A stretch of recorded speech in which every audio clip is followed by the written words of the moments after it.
شاید میرے بطن سے تو آپ کو نصیب نہیں، ہاجرہ سے نکاح کر لو۔ جناب ہاجرہ سے نکاح ہوا۔ اللہ تو بڑا بے نیاز ہے، رب کریم نے حضرت اسماعیل جیسا خوبصورت بیٹا عطا فرمایا۔ بیٹا کالا سیاہ بھی ہو تو سینے کی ٹھنڈک ہوتا ہے، پر یہ تو وہ بیٹا ہے جس کی پیشانی میں نور محمدی چمکتا ہے صلی اللہ علیہ وسلم۔ حضرت سیدنا اسماعیل علیہ اتنے خوبصورت۔ اب جس بیوی کے ہاں بیٹا تھا، بیٹھنا اٹھنا بھی زیادہ اس کے پاس، آنا جانا بھی اس کے پاس، توجہ ادھر ہو گئی۔ جناب سارا رشک کرنے لگی، ایک دن کہنے لگی اسے چھوڑ آ جنگل میں، وادی غیر ذی زرع مکے کے پاس۔ بھائی ایک بیٹا عالم دین بنا لو۔ کہنے لگا روٹی کہاں سے کھائے گا؟ تیرے 5 بیٹے ہیں، کو حافظ قرآن بنا، کہتے روٹی کہاں سے کھائے گا؟ وہ بچہ بھی کہتا ہے میں کہاں سے کھاؤں گا؟ حضرت ابراہیم علیہ السلام تو چند مہینے کا بچہ چھوڑ آئے، تو کہاں سے روٹی کھائی حضرت اسماعیل نے؟ کہاں سے کھائی ان کی اماں نے روٹی؟ بھوکے مر جاتے ہیں یہ سارے۔ میں بڑی ذمہ داری سے کہا کرتا ہوں کہ جتنی خوبصورت روٹی اللہ کریم دین کے خادموں کو عطا کرتا ہے شاید کسی اور کے نصیب ہوتی ہو، لیکن ہم لوگ توجہ ہی نہیں کر رہے، ہمارا ذوق ہی نہیں بن رہا، ہم یہ محنت ہی نہیں کر رہے کہ قوم کو مستند علماء کی ضرورت ہے، علاقوں کے علاقے خالی ہیں، ادھر ہمارا مزاج ہی نہیں بن رہا، توجہ ہی نہیں دین کی خاطر۔ اور پھر چلے بچے تو بعد کی بات ہے نا، جو ابھی خود جوان ہے وہ بھی یہ دعا، ایک صاحب مجھے کہنے لگے میں دعا مانگ رہا ہوں اللہ مجھے بیٹا دے تو میں اسے دین پہ لگاؤں گا، تو میں نے کہا آپ بھی بوڑھے نہیں ہوئے، آپ خود ہی لگ جائیں، بیٹا تو ابھی آئے گا تو لگے گا نا، تو آپ تو اس وقت ہے تو آپ تو پہلے لگے نا صاحب، 2 گھنٹے تو نکال کے آئے، دین سیکھنے کو کافی ہے۔ آپ اتنی لمبی سوچ رہے ہیں کہ بچہ آئے گا تو بڑا ہوگا تو وہ جائے گا تو دیکھی جائے گی، ابھی تو آپ ہیں تو آپ تو آؤ۔ حضرت ابراہیم نے بچہ وہاں چھوڑا۔ یہاں سے جو عمرہ کرنے لوگ جاتے ہیں نا، جو حج کرنے جاتے ہیں، ان کو پتا ہے کہ وہاں دنیا کی ہر نعمت ملتی ہے، پھر بھی ڈبل ٹرپل پیسے لوگ جیبوں میں ڈال کے جاتے ہیں۔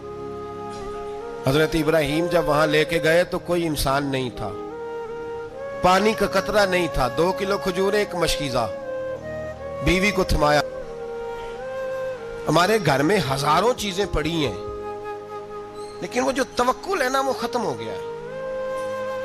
اللہ دے گا، حلال حلال پہ قناعت کرے، جائز جائز پہ بھروسہ کرے، رب کریم عطا کرنے والا ہے، وہ مزاج ختم ہو گیا۔ حضرت سیدنا ابراہیم علیہ السلام 2 کلو کھجوریں، 1 مشکیزہ پانی کا دے کر کے، اور وہاں بٹھایا آپ نے اپنے بچے کو اور اپنی زوجہ جناب ہاجرہ کو، اور بٹھا کر کے یہ واپس پلٹنے لگے تو حضرت ہاجرہ سلام اللہ علیہ نے آواز دی، کہا ابراہیم کس کے سہارے پہ چھوڑ کے جا رہے ہیں؟ جہاں آب زمزم کا کنواں ہے نا، جو لوگ گئے ہیں جنہوں نے صفا مروہ کی صحیح کی ہے، صفا مروہ سے باہر نکلے نا، سرکار کی ولادت کا مقام ہے، اس جگہ پہ آب زمزم کا کنواں تھا، وہاں حضرت سیدنا ہاجرہ کو بٹھایا، کوئی چیز نہیں، کوئی درخت نہیں، کوئی کھیت نہیں، کوئی پانی نہیں، کوئی کنواں نہیں، وہاں بٹھایا اور بٹھا کر کے نکلنے لگے تو جناب ہاجرہ فرمانے لگی ابراہیم کس کے سہارے پہ چھوڑ کے جا رہے ہو؟ کہنے لگے اللہ کے سہارے پہ۔ تو پاک باز بی بی نے ایک لفظ پوچھا، کہا ابراہیم یہ میرے رب کا حکم ہے، یہ میرے، بس جن کا عقیدہ توحید مضبوط ہو ان کے لیے ایک جملہ کافی ہوتا ہے، یہ میرے اللہ کا حکم ہے۔ تو جناب ابراہیم علیہ السلام فرمانے لگے ہاجرہ ہاں رب کا حکم ہے۔ جب یہ لفظ کہے تو چاہیے تھا نا حضرت ابراہیم تسلی دیتے، تو بی بی صاحبہ تسلی دینے لگی، عرض کرنے لگی ابراہیم اگر اللہ کا حکم ہے تو پھر آپ ہماری فکر نہ کرنا، اگر یہ رب کا حکم ہے تو پھر ہماری فکر نہ کرنا، جس رب نے ہمیں یہاں تک پہنچایا ہے وہ ہمیں کبھی بھی ضائع نہیں فرمائے گا، پھر فکر نہ کرنا۔ حضرت ابراہیم آ گئے، بات آپ نے سنی ہوئی ہے، اشارہ کرنا مقصود ہے۔ 13 سال میں چلے مان بھی لیا جائے بعض روایات کی روشنی میں کہ آتے جاتے بھی رہے، لیکن مکمل دیکھ بھال اپنے بچے کی پرورش میں پورا حضرت ابراہیم علیہ السلام کا کردار، سارا کردار ماں کا تھا۔ میں جب خواتین کے بارے میں کوئی بات کرتا ہوں تو میں آپ کو اکثر کہتا ہوں کہ یہ صرف بیوی کے لیے حکم نہیں ہوتا، یہ ٹریننگ بیٹی کو دینی ہے اور بہن کو دینی ہے، یہ تربیت کرے اپنے گھر میں۔ میں تجربے کی روشنی میں یہ بات عرض کیا کرتا ہوں کہ بھائی بچے باپ کے فرما بردار اس وقت ہوتے ہیں جب اماں انہیں باپ کا فرما بردار کرتی ہے، اور بچے باپ کے نافرمان بھی تب ہوتے ہیں جب اماں انہیں باپ کا، میں نے اپنے کانوں سے سنا ایک دفعہ ایک بچہ اپنے باپ سے کہہ رہا ہے آپ نے تو ساری زندگی باہر گزار دی، پیسے کمانا کون سا مشکل کام ہے، دکھ سکھ تو سارے اماں نے برداشت کیے، سکولوں میں وہ جاتی تھی، فلانا کام وہ کرتی تھی، فلانا کام۔ اب یہ سوچ اس کی ذاتی تو نہیں، یہ اس کو دی گئی ہے۔ اور اگر اس کو یہ سوچ دے دی جائے کہ اماں کہے کہ میں تو اپنوں میں رہی ساری زندگی، میں نے تو اپنوں میں وقت گزارا، اور تیرا باپ تو کئی دفعہ جنازے بھی نہیں پڑھ سکا، اس نے تو ماں باپ ایسے دفن کر دیے، وہ اگر یہ سوچ فراہم کرے تو پھر بچہ باپ کا فرما بردار ہوتا ہے۔ اور یہ والی روایتیں ہم بیوی کو سناتے ہیں، حالانکہ کس کو سنانی چاہیے؟ بولیے، بہن اور بیٹی کو، بہن اور بیٹی کو سنائیں یہ باتیں، ان کو سمجھائیں، تاکہ آگے جا کے وہ جو گھر ترتیب دیں وہ گھر بڑا عمدہ اور نکھرا ہوا ہو۔ حضرت سیدنا ابراہیم 13 سال کے بعد آئے، چونکہ گھر میں اللہ تبارک و تعالیٰ کی دوستی کا چرچا تھا، اللہ تبارک و تعالیٰ کی محبوبیت کا غلبہ تھا۔ 13 سال کے بعد فلما بالغ معہ سعیا، بیٹا جب اتنا بڑا ہوا کہ ساتھ چلنے لگا، تو حضرت ابراہیم نے اپنے بیٹے کو بلا کے کہا بیٹا مجھے خواب آئی ہے، میں تجھے ذبح کر رہا ہوں، تیری کیا رضا ہے؟ تو حضرت اسماعیل کہنے لگے یا ابت افعل ما تؤمر، ابا جی اللہ جیسے حکم دیتا ہے میرے ساتھ ویسے ہی کریں، جیسے اللہ حکم دیتا ہے ویسے ہی، بولیے، ویسے ہی کریں۔ حضرت حاجرہ کو کہا کہ ایک دوست نے دعوت کی ہے تو وہاں جا رہے ہیں، بی بی مطمئن ہے، تفصیلات کی ضرورت نہیں، ختم بات، اعتبار ہے، مطمئن ہو گئی۔ شیطان پیچھے سے آیا اماں کے پاس، ذرا تھوڑی دیر کے لیے تصور جمائیے، یہاں تو پڑوسن آ کے کوئی بات بتا دیتی ہے خاوند کے بارے میں تو کئی مہینے جھگڑا جاری رہتا ہے، پڑوسن محلے دار۔ شیطان نے آ کے بتایا لفظ کیا ہے؟ کہا حضرت تمہیں پتا ہے کہاں جا رہے؟ کہا دوست کی دعوت میں۔ تو کہنے لگے دوست کون ہے؟ رب کریم، اور ابراہیم کا خیال ہے کہ اس رب نے مجھے حکم دیا ہے کہ میں ذبح کروں۔ تو حضرت حاجرہ کہنے لگی کبھی باپ بھی بیٹے ذبح کرتے ہیں؟ شیطان کہنے لگا ان کا خیال ہے کہ ان کے رب نے حکم دیا ہے۔ جناب حاجرہ فرمانے لگی اگر رب نے حکم دیا تو پھر تو مجھے شیطان لگتا ہے، تو مجھے شیطان لگتا ہے۔ کہا کیا مطلب؟ فرمانے لگی اگر رب کریم کا حکم ہے تو میرے پاس ایک اسماعیل ہے، اگر 1000 بھی ہوتے میں سارے اللہ کے راستے میں پیش کر دیتا، دے دیتی، مالک کا ہی تو ہے سارا کچھ، اسی کا ہے، اس میں لیت اللہ کی کیا گنجائش؟ حضرت سیدنا ابراہیم علیہ السلام نے بیٹے کے حلق پہ چھری رکھ بھی دی اور چھری چلا بھی دی، رکھ بھی دی، اور وہ تو اللہ کریم نے فرمایا یا ابراہیم قد صدقت الرؤیا، ابراہیم تو نے خواب سچا کر دکھایا، وہ قیامت تک تیرا نام رہے گا۔ حضرت ابراہیم نے وطن بھی دیا، جان بھی دی، بیٹا بھی، اللہ کریم نے دمبے دیے، فرمایا یہ فدیہ ہے۔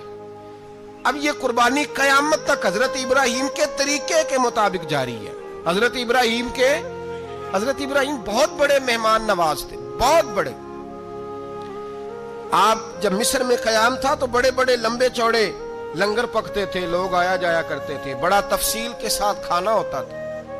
مہمان نوازی آپ کی خاص صفت مبارکہ ہے، ہمارے ہاں بھی مہمان نوازی ہوتی ہے امیروں کی، بلکہ اب تو مہمان نوازی اس طرح کی ہے کہ کل تیری میرے پاس دعوت ہے اور پرسوں میری تیرے پاس ہے، وہی امیروں میں وہ چکر رہتا ہے، پارٹیاں دوست ایک دوسرے کو ڈالتے ہیں، تیری طرف پارٹی تیری طرف، اور اسی انداز میں اب یہ عید آئے گی نا ٹکا پارٹیاں ہوں گی جگہ جگہ، اور لوگ سوال پوچھنے لگے ابھی سے، کہتے ہیں قربانی کا کتنا گوشت گھر رکھنا جائز ہے؟ قربانی کا کتنا گوشت گھر رکھنا جائز ہے؟ سارا ہی جی، اس لیے فریزر لے لے، فریج سے نہیں کام چلے گا، سارا ہی جہاز گھر رکھنا سارا ہی جائز ہے، رکھ لیں۔ او خدا کے بندے، قربانی وہ بندہ دیتا ہے جو سارا سال ہی گوشت کھاتا ہے، صحیح کہہ رہا ہوں؟ قربانی صاحب نصاب صاحب استطاعت بندہ دیتا ہے نا، تو وہ سارا سال ہی گوشت، تو سارا گھر میں رکھنا بھی جائز ہے، لیکن سارا دے دینا بھی، تو جو آ رہی ہے اس پہ کیوں توجہ کرتے ہو؟ جو دوسرا جائز ہے اس پہ کیوں نہیں عمل کرتے؟ سارا تقسیم کر دیں، بات ختم ہوئی۔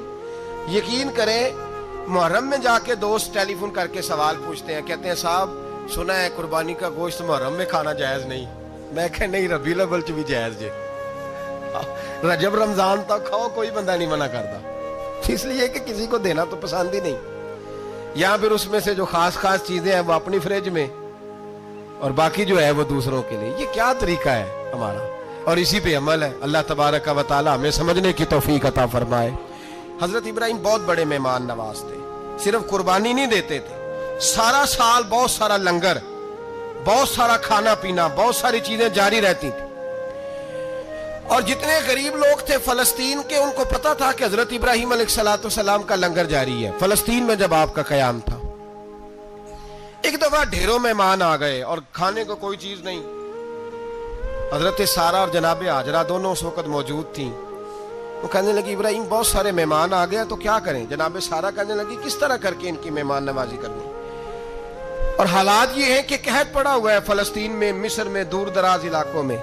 تو حضرت ابراہیم کہنے لگے یہ اللہ کے مہمان ہیں اور ہمیں رب کریم کا بندہ سمجھ کے آ گئے, اللہ ہی بندوبست کرے گا. فرمانے لگے میرا مصر میں ایک دوست ہے, وہ قحط کے دنوں میں غلہ جمع کر لیتا ہے, میں اس کی طرف پیغام بھیجتا ہوں, مجھے امید ہے وہاں سے غلہ ملے گا. 2 3 5 اونٹ والے غلام بلائے اور ان کو کہا کہ جاؤ غلہ لے آؤ مصر کے دوست سے. وہ لوگ کہتے ہیں ہم غلہ لینے گئے, وہاں جب پہنچے تو حضرت ابراہیم خلیل اللہ علیہ السلام کا پیغام دیا تو آپ کا وہ دوست کہنے لگا غلہ تو بے شمار تھا, مجھے خبر نہیں تھی کہ حضرت ابراہیم کا پیغام آئے گا, تو میں تو سارا تقسیم کر چکا ہوں. لوگ لے گئے, اب تو کوئی شے نہیں. اب وہ خالی آ گئے 5 کے 5 اونٹ. جب خالی آئے تو حضرت ابراہیم کی حویلی کی دیواریں چھوٹی چھوٹی تھیں. ان غلاموں میں سے, خادموں میں سے, آپ کے ان چاہنے والوں میں سے ایک کہنے لگا یار وہ غریب تو انتظار کر رہے ہوں گے کہ غلہ لینے گئے ہیں, ہمیں روٹی ملے گی. چھوٹی چھوٹی دیواریں ہیں, وہ جب دیکھیں گے نا خالی آ گئے تو انہیں تکلیف ہوگی. اس طرح کرو بوریوں میں ریت بھر لیتے ہیں, ریت بھر کے لے جاتے ہیں, بعد میں اندر رکھ کے انہیں سمجھا بہلا لیں گے یا حضرت ابراہیم کو بتائیں گے, وہ خود ہی ان لوگوں کی دل جوئی فرمائیں گے. اب غلہ کی جگہ ریت بھر کے اونٹوں پہ رکھ کے لائی گئی. لا کے بوریاں جب رکھ دی گئیں, حضرت ابراہیم علیہ السلام دوپہر کے وقت آرام فرما رہے تھے. بی بی سارہ اٹھی, کہتی ہیں جب میں نے دیکھا نا کہ بوریاں پہنچ گئی ہیں تو گئی, غلام کو ساتھ لیا اور اس کو جب کھولا نا تو کہتی اتنی حسین گندم میں نے پہلے کبھی دیکھی نہیں تھی, اتنا پیارا دانا میں نے کبھی ملاحظہ ہی نہیں کیا تھا. فرماتی ہیں جب اس کو پیس کر چکی میں روٹیاں پکائیں تو خوشبو دور دور تک پھیل گئی, اعلیٰ غذا بنی. بڑے بڑے کھانے بیبیوں نے مل کے پکائے, چن دیے گئے. حضرت ابراہیم اٹھے تو لوگ کھانا کھا رہے, سجدہ شکر ادا کیا, اور جب سجدے میں گئے تو وہی آنے لگی, پھر رونے لگے. جب پلٹ کر باہر تشریف لائے تو جناب سارہ کہنے لگی ابراہیم تمہارا مصری یار بڑا اچھا ہے, اس نے اتنی اعلیٰ گندم بھیجی ہے کہ اتنی تو میں نے پیاری گندم کبھی دیکھی نہیں. جناب ابراہیم مسکرائے, فرمانے لگی سارہ یہ مصری یار نے نہیں بھیجی, یہ میرے عرشی یار نے بھیجی ہے, یہ میرے عرشی یار نے بھیجی ہے. بھائی مہمان نوازی مزاج تھا, ہاتھ لٹا دینا مزاج تھا, دوسروں کی اشک شوئی مزاج تھا. حضرت ابراہیم علیہ السلام کا طریقہ ہے قربانی, حضور نے ان کا طریقہ بیان کیا. اگر سال کے بعد قربانی دینا ان کا طریقہ ہے تو سارا سال غریبوں کو روٹی دینا بھی حضرت ابراہیم کا طریقہ ہے. سارا سال غریب کی نوکری کرنا یہ بھی حضرت ابراہیم کا طریقہ ہے. بھوکے کو کھانا کھلانا یہ بھی. میرے مصطفیٰ کریم سید عالم صلی اللہ علیہ وسلم سے صحابہ نے پوچھا حضور بہترین مسلمان کون ہے؟ بہترین مسلمان تو حضور نے فرمایا جو سلام لینے میں پہل کرے اور غریب کو روٹی کھلانے میں سب سے اچھا ہو, وہ بہترین مسلمان ہے, زبردست مسلمان. ہمارے ہاں دعوتیں ہوتی ہیں تو امیروں کی, افطاریاں ہیں تو امیروں کی, اور میرے مصطفیٰ کریم علیہ السلام نے فرمایا بدترین دعوت ہے جس میں امیر بلائے جائے غریب نہ بلائے جائے, وہ بدترین دعوت. حضرت ابراہیم کا طریقہ رہا ساری زندگی مہمان نوازی. اور دوسرا ان کا مزاج تھا, اللہ سے پیار ہو گیا تھا نا. جب رب کریم سے محبت ہوتی ہے نا اور محبت کا احساس ہوتا ہے دل میں, پھر سجدے لمبے ہوتے ہیں. عام آدمی تو نماز بھی نہیں پڑھ سکتا, اسے خدا سے محبت ہوتی ہے وہ تہجد بھی نہیں چھوڑ سکتا. وہ یہ محبت کی بات ہے نا, جس کو پیار ہوتا ہے اس کی تہجد بھی ہے, اس کی اشراق بھی ہے, چاشت بھی ہے, اس کے عمرے بھی ہیں, اس کے حج بھی ہیں, اس کے بار بار کعبۃ اللہ کے دیدار بھی ہیں. یہ محبت الہی ہے, جوش مارتی. ان لوگ سجدہ کرتے ہیں تو اٹھتے ہی نہیں, اللہ کے بندوں سے پیار کرتے ہیں اللہ کی. حضرت ابراہیم کو رب کریم سے اتنی محبت تھی, اتنا پیار تھا کہ وہ آپ کی زندگی کے ہر پہلو سے چھلکتا تھا. ایک وقت ایسا آیا کہ اللہ تعالیٰ نے حضرت ابراہیم کو بہت زیادہ مال عطا فرمایا.